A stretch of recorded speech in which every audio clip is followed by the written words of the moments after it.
So the trick to getting drone footage in your videos efficiently is you bring like a Phantom or a Mavic Air with you, and then you use a high capacity micro SD chip in the SD slot for your camera, and you take that chip out, and whatever device you use, if you use different cameras or drone, you put that device out of the camera and then put it into the drone, take it out and put it back into your camera. The reason I'm saying that is so now when you're editing, all of the footage is on one micro SD chip.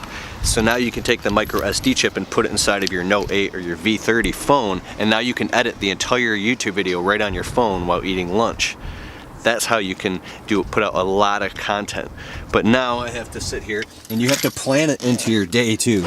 I'm not saying you have to, because I don't, but here, now I'm gonna take the drone. I have the drone at my house, so I guess I'm not making drone footage today. Let's go to the office. Let's go to the office. So I talked to my dog and let him run all around the office.